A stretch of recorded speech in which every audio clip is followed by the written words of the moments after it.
I mean, it may look to you as though it's just thrown together, but it is very carefully constructed.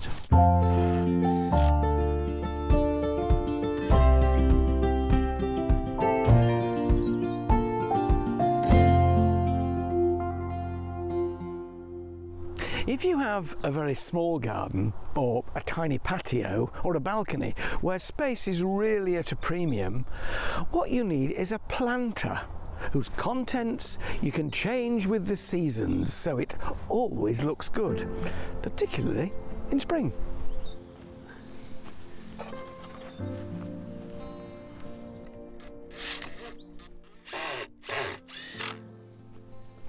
I'm using a 1.8 metre long softwood planter that's 40 centimetres deep.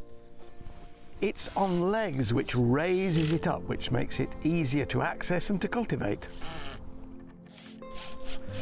Now, planters generally come naked, unpainted. They might have been treated with a timber preservative, but you might not like the colour. Either way, it's a good idea to give them another coating. In this case, a colour of my choice, just to sharpen it up, make it look a bit more modern, show off the plants well, and make it last longer. The more layers of protection you can put on timber like this, the longer it'll be with you. The colour you choose is entirely up to you. I mean, in the 90s I was really keen on a strong blue, but this isn't the 90s anymore, so I like these soft pastel shades. They look smart, they look modern and chic, and they also show off plant foliage and flowers really well.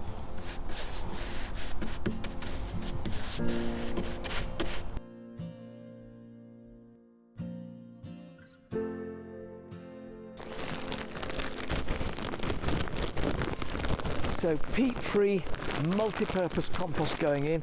You can see I've lined it with polythene. Old fertiliser bags or old compost bags are really good for that. It means you're utilising the plastic, not throwing it away, and also you're keeping the compost off the wood, and that will make sure it lasts that much longer.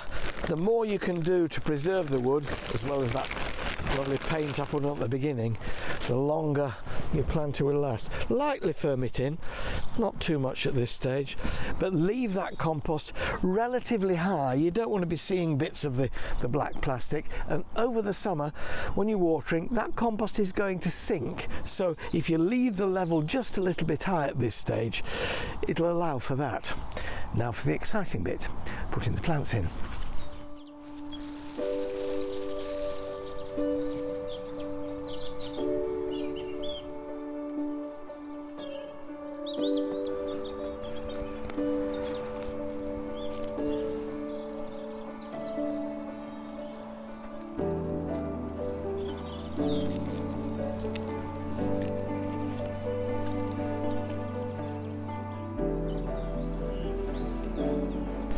It's always a good idea to put them out before you start planting, because then you can adjust, and once they're planted and sunk into the compost, they should start to meld together in a wonderful spring collection.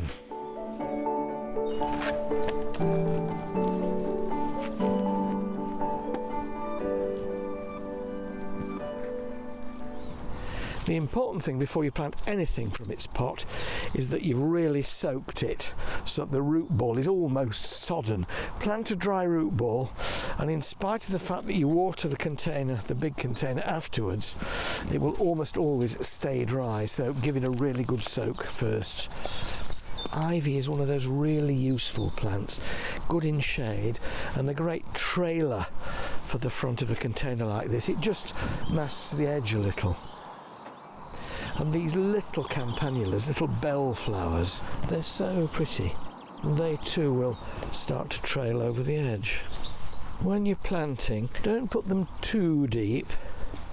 The surface of the root ball there wants to be at the same level as the new compost, fractionally below if you want, but never too deep. You don't want the compost coming up to here, because the crown, that middle bit, will rot.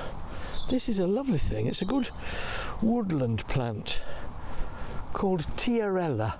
Very delicate flowers, little spires of white stars. Aren't they pretty?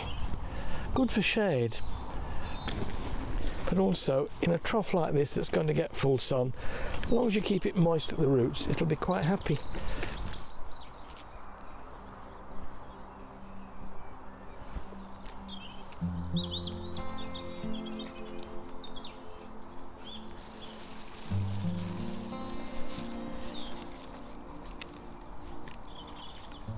If you group plants of the same kind together, rather than dotting them around and having a spotty effect, you'll get a sort of river of colour or of foliage form. And people always talk about 3s and 5s and 7s. Well, frankly, your eye doesn't really count like that. I've got 4 of these campanulas in here, but they're sort of staggered, so that's perfectly acceptable. Along the front there, I've put a couple of saxifrages, lovely alpine plants with these glorious pale pink flowers. And then higher at the back, 2 pairs of slightly different coloured iricimums, the perennial wallflower. These will keep flowering right the way through the year. They have a lovely scent, and again, bees love them. So this is a container which is going to attract wildlife and pollinating insects, as well as the members of the household who will say, "Oh, that's rather pretty."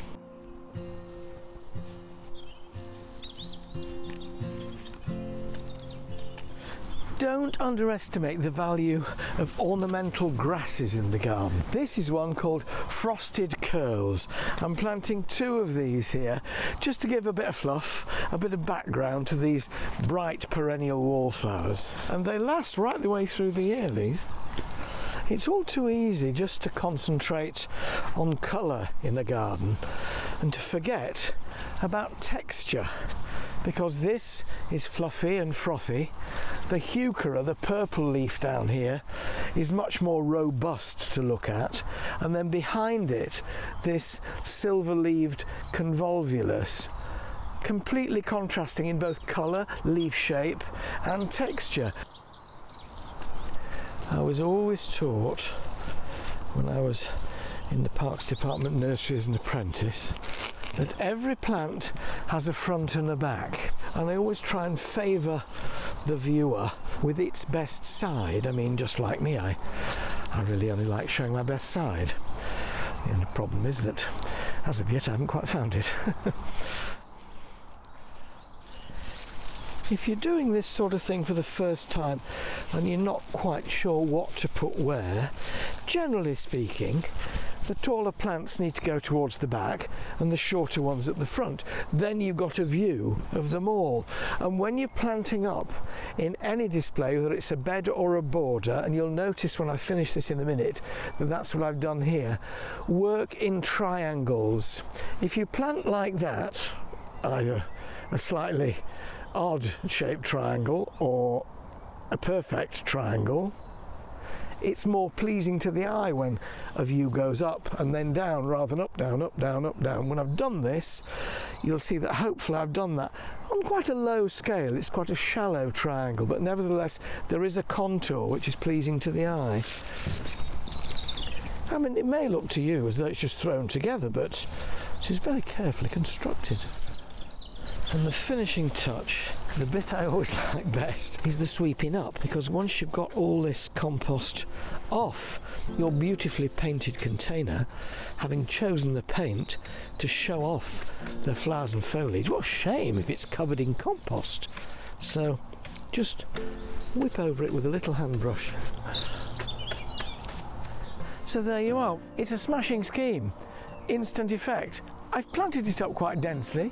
If you haven't got the funds or you want to save a bit of money, plant it up less thickly and let them fill out. But what I can do with this, as plants fade, as the spring progresses into summer, I can take some of the faded ones out, put them in the garden and replace them with things that look good at that time of year. For a simple trough, it's incredibly versatile. And if you've no space at all and you don't have a garden, if you've got a bit of a patio, wouldn't this be a treat to sit alongside and have your evening glass? I'll be posting new videos each week, so subscribe to the channel below and let's get gardening together.